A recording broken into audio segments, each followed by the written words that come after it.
강릉에 하루 동안 100mm에 가까운 단비가 내리면서 물 부족 사태의 고비를 넘겼습니다. 강원지방기상청은 지난 29일부터 30일 오전 11시까지 강릉 완산면에 95mm, 강릉 평지에 47mm가 내렸다고 밝혔습니다. 춘천이 레저 도시로 거듭납니다. 춘천시는 전국 지자체 가운데 처음으로 수상스포츠 실업팀을 창단했는데요. 수상스포츠의 저변 확대에도 힘쓸 계획입니다. 고성군 복합국민체육센터가 토성면에 들어서 주민 호응을 얻고 있습니다. 여기에 고성 지역 첫 파크 골프장도 다음 주 개장합니다. 삼척시가 산자부의 수소계량 신뢰성 기반 구축 사업 공모에 최종 선정됐습니다. 자세한 소식은 국회 내 지금에서 전해드립니다.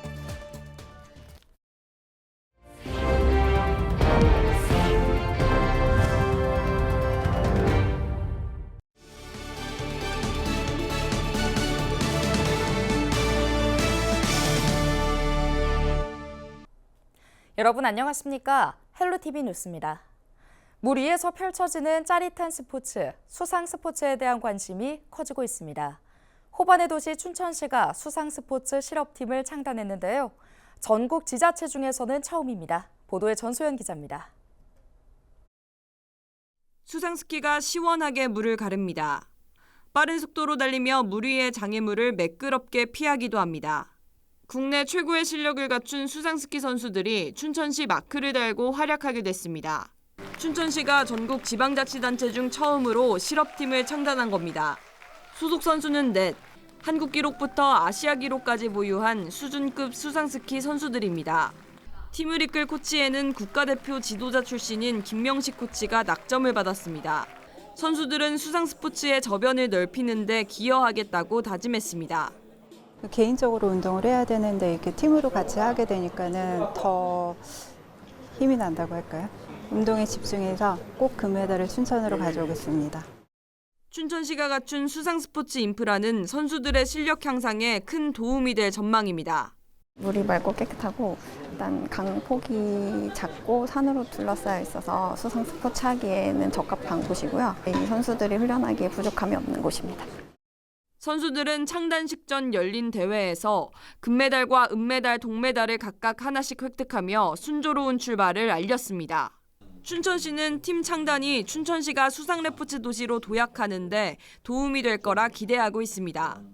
팀이 앞으로 스포츠로서 역할을 하지만은 춘천의 어떤 수상 스포츠의 저변을 늘리고 시민들이 그 물을 레저로 적극 활용하는데 촉매대가 될 것으로 그렇게 기대하고 있습니다. 의암호를 가르며 구슬땀을 흘릴 춘천시 수상스포츠팀. 앞으로의 활약이 기대됩니다. 헬로티비 뉴스 전소연입니다. 고성 남부권에 복합국민체육센터가 문을 열었습니다. 수영장과 헬스장 등 실내 체육시설부터 강의 프로그램이 가능한 문화공간까지 갖췄는데요. 주민 삶의 질 향상이 지역 소멸 위기 극복의 대안으로 제시되고 있습니다. 보도에 최성식 기자입니다. 평일 낮 시간대 시민들이 여유롭게 수영을 즐깁니다. 25m짜리 레인 5개를 갖춘 수영장인데 면적은 550제곱미터가 넘습니다. 바로 옆 헬스장도 근력 운동을 하는 시민들로 북적입니다. 최신 운동기구 30종을 구비해 만족도가 높습니다. 너무 좋죠. 저는 평상시에 여기 속초 나가서 속초 국민체육센터 나가서 헬스장 가고 이렇게 왔다 갔다 하고 있었는데 여기 사는 지역 주민 입장에서는 너무 좋은 것 같습니다. 지난 29일 고성군 토성면에 문을 연 고성군 복합국민체육센터입니다. 고성 남부권에 처음 들어선 문화체육시설로 지상 2층에 전체 면적은 2,800제곱미터 규모입니다. 2층 에어로빅실에서는 요가 운동이 한창입니다. 호흡을 가다듬으며 명상을 하듯 다양한 동작을 연습합니다.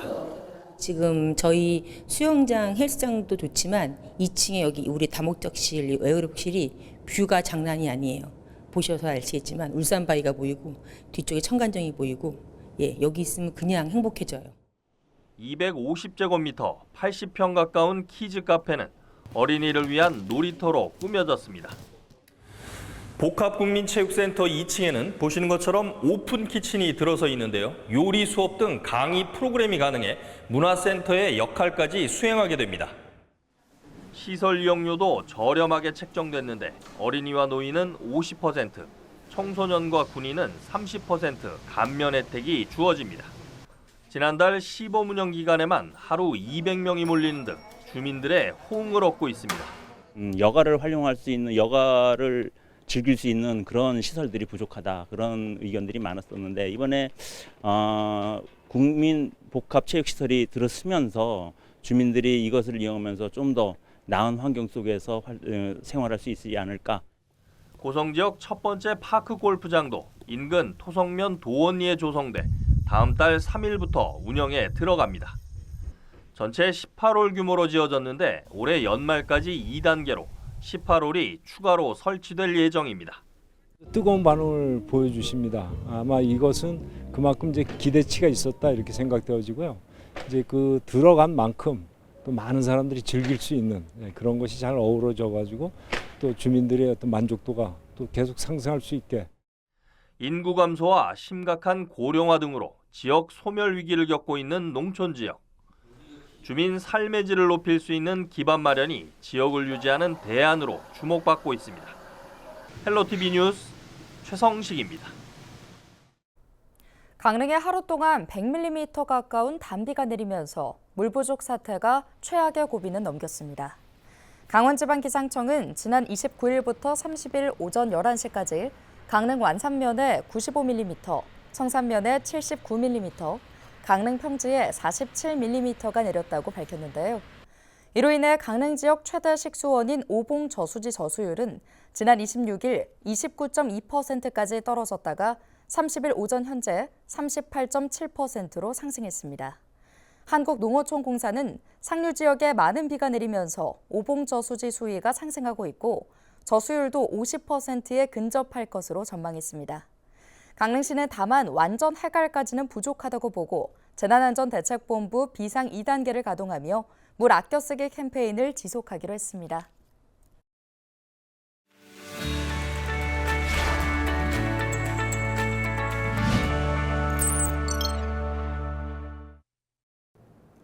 우리 지역 국회의원들의 활동 소식을 전해드리는 국회는 지금입니다. 오늘은 반가운 소식이 있어 이 소식 먼저 전해드려야겠는데요. 동해태백 삼척 정선지역구 국민의힘 이철규 의원이 보내온 소식입니다. 산업통상자원부의 공모사업에 삼척시가 선정됐다고 합니다. 수소 계량 신뢰성 기반 구축 사업 공모에 최종 선정된 건데요. 이번 공모에 삼척시가 선정되면서 삼척시 근덕면 일대에 오는 2028년까지 국비 100억 원을 포함해 190억 원의 예산을 투입해 수소 계량 및 신뢰성 평가 기반 시설이 구축될 예정입니다. 삼척과 동해시는 이미 수소 산업 분야의 핵심 기반을 유치하기 위해 노력해왔으며 수소 저장 운송 클러스터 예비 타당성 조사를 통과해 다양한 수소 분야 사업들을 유치해왔죠. 앞으로 동해 삼척 지역이 수소 산업의 메카로 거듭날 수 있을 것으로 기대되고 있습니다. 또 이철규 의원이 보내온 소식입니다. 이철규 의원이 대표 발의했던 광어법 일부 개정안이 지난 28일 국회를 통과했다는 소식인데요. 이번 개정안 통과로 정선에 위치한 국가광물정보센터에 대한 예산 등을 지원할 수 있는 법적 근거가 마련됐습니다. 국가적으로는 광물 자원의 체계적인 탐사와 개발, 이용에 기여할 수 있을 것으로 보이고요. 정선에서는 센터의 정상화로 지역의 조금이나마 활기가 될 수 있을 것으로 기대되고 있습니다. 다음으로는 원주시 을지역 더불어민주당 송기현 국회의원이 제22대 국회 민주주의 4.0 연구원 신임 이사장으로 취임했다는 소식입니다. 민주주의 4.0 연구회는 지난 28일 사람 사는 세상 노무현 시민센터에서 총회를 열고 송기현 의원을 이사장으로 추대하고 신임 지도부를 구성했다고 합니다. 민주주의 4.0 연구회는요, 지난 2020년 11월 설립 이후 중장기 국가과제를 연구하고 정책과 비전을 제시하는 역할을 해온 연구회입니다. 그리고 송기현 의원은 먹는 물 공공성 강화 법안을 대표 발의했습니다. 샘물 개발에 따른 주민 수용성과 환경 영향조사의 신뢰도를 높이기 위한 법안인데요. 지금까지는 먹는 샘물 제조업체와 공장 인근 주민 사이에서 갈등이 지속되는 원인으로 이 환경 영향 평가와 지하수 영향조사를 공적기관이 아닌 일반 등록업체에서 할 수 있었는데요. 이번 개정안으로 샘물 개발의 임시허가와 개발허가 연장 시에도 주민 의견 청취와 조사서 원문 공개를 의무화하도록 했습니다. 또 영양조사 대행자의 등록 기간을 현행 시도지사에서 환경부 장관으로 변경하고 조사서의 기술적 심사를 한국수자원공사가 담당해 조사의 신뢰도와 주민 수용성 확보를 꾀할 수 있게 됐습니다. 끝으로 원주시 갑지역 국민의힘 박정아 국회의원이 문화기본법 일부 개정 법률안을 대표 발의했다는 소식입니다. 이번 법안은 문화영향평가의 실효성을 높이기 위한 개정안인데요. 정책의 평가와 결과를 활용하는 것을 의무화하고 그리고 평가 수행기관과 그리고 전달기관을 분리하는 내용을 골자로 하고 있습니다. 개정안을 통해서 문화적 가치를 사회적으로 확산할 수 있게 됐으면 좋겠습니다. 지금까지 국회는 지금이었습니다.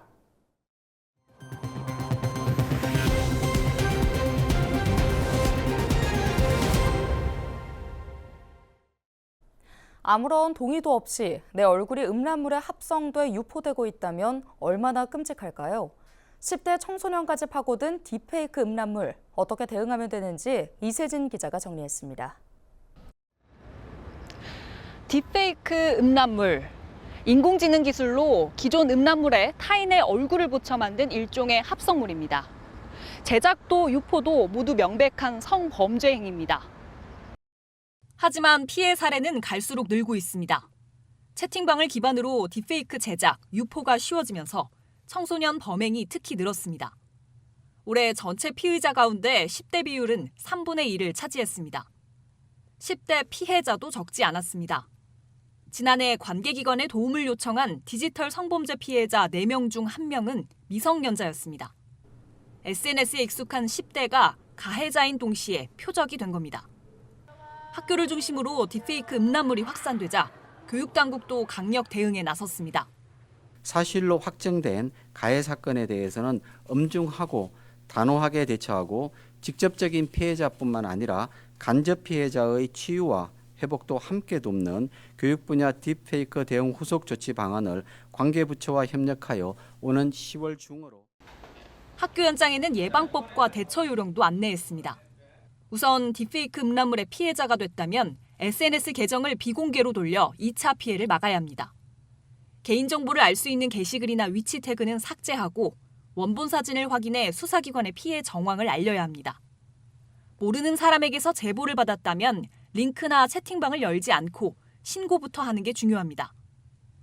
현행법에서는 배포 목적으로 성적 합성물을 만들 경우 5년 이하 징역 또는 5천만 원 이하 벌금에 처하도록 하고 있습니다. 이른바 서울대 딥페이크 사건의 공범은 1심에서 징역 5년을 선고받았습니다. 헬로티비 뉴스 이세진입니다. 강원특별자치도 원주의료원이 9월 2일 월요일부터 공공심야어린이병원을 운영합니다.